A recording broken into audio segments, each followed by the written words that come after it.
আর একটা দোয়া শিখাই দেয়, ইনশাআল্লাহ এই দোয়া করলে রিজিক তো বাড়বে ইনশাআল্লাহ। আপনার যত ঋণ আছে ইনশাআল্লাহ আল্লাহ পাক শোধ করে দিবেন। আলী রাদিয়াল্লাহু আনহু বলেছেন, কোন ব্যক্তির যদি পাহাড়ের সমানও ঋণ থাকে, এই দোয়া যদি আমল করে আল্লাহ পাক ওই ঋণও শোধ করে দিবেন।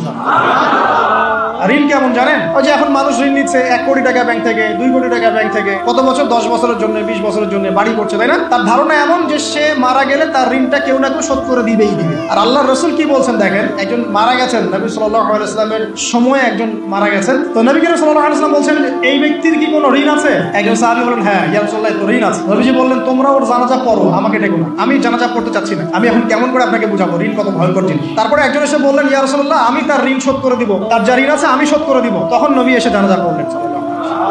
তো আপনার এই কোটি কোটি টাকা ঋণ শোধ করার লোক তো রেডি আছে নাকি? আছে না? আল্লাহ পাক বলেছেন, শহীদ, আল্লাহর পথে যুদ্ধ করে শহীদ হয়েছে, এই ব্যক্তির আত্মাও ঝুলে থাকে যতক্ষণ পর্যন্ত না তার ঋণটা শোধ করা। এবার বলেন আমি কি বুঝাবো? এখন সেই দোয়া শিখাচ্ছি আপনাদেরকে, যে দোয়া শিখলে আপনারা ঋণ থেকে বাঁচবেন ইনশাআল্লাহ। আমার সাথে বলেন, দোয়াটা হচ্ছে আল্লাহুম্মা ইকফিনি বিহালালিকা আন হারামিকা ওয়া আগনিনি বিফাদলিকা আম্মান সিওয়াকা।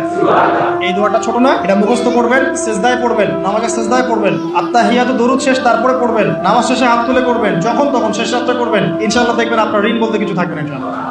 যদি থাকেও, বড় কোনো ঋণ থাকেও, আল্লাহ পাক অন্য কোনো মাধ্যমে এটা শোধ করার ব্যবস্থা করে দিবেন।